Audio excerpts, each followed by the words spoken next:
In late 2024, a series of brutal killings in Nairobi shocked the nation and raised serious questions about identity fraud, cross-border crime, and policing systems in Kenya.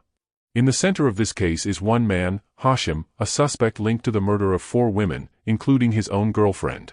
The crime spanned multiple counties, involved careful planning, and left investigators piecing together a trail that crossed borders and identities. This is the Eastleigh serial murder investigation. Little is publicly known about Hashim Dagon. He is believed to be a Somali national who had also obtained a Kenyan identity card under a different name. Investigators say he moved quietly, rarely attracting attention, and lived a life marked by secrecy. He reportedly had past military-style training in Ethiopia and multiple official documents, raising questions about how deeply he may have embedded himself into different communities.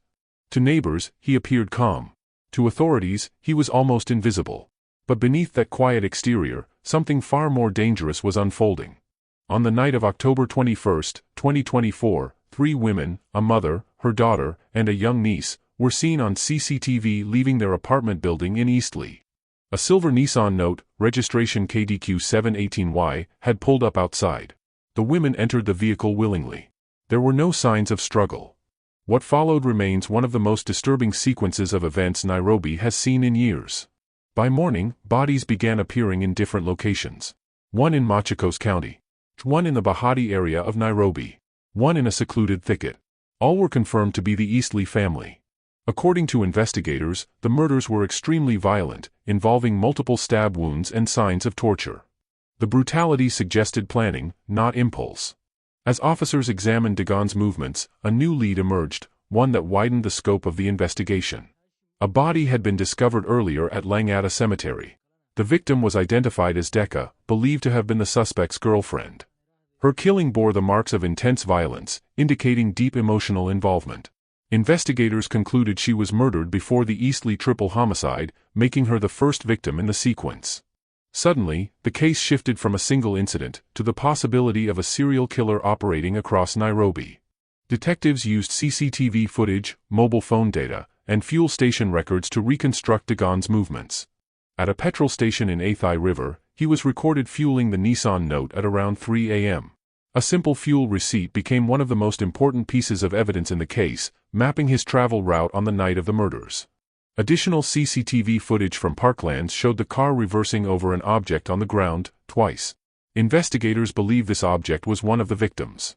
These pieces of evidence established a consistent pattern linking Dagon to multiple murder sites. After a week-long manhunt, police traced the suspect to Kamukunji in Nairobi. He did not resist arrest. Authorities cited concerns about his multiple identities, potential ability to flee across borders, and the severity of the charges. As a result, he was detained for extended questioning. In court, prosecutors presented CCTV footage, forensic evidence, and a detailed timeline linking the suspect to the victims. One of the most disturbing pieces shown in court was the clip of the Nissan Note reversing repeatedly at the parklands location. The prosecution described the killings as premeditated and systematic. Dagon pleaded not guilty. As the case continues, several questions remain unanswered. How did one man obtain multiple official IDs? Why did the victims enter his car without resistance? Were there other victims before Decca? How deep were his connections across borders? What is clear is that 4 women lost their lives brutally, and the communities in Nairobi, Eastleigh, and beyond continue to seek justice and answers. This investigation is ongoing, but the Eastleigh serial murder case has already exposed systemic vulnerabilities in identity systems, community safety, and cross-border criminal movement. For continued coverage on true crime investigations across East Africa, subscribe to this channel and stay informed.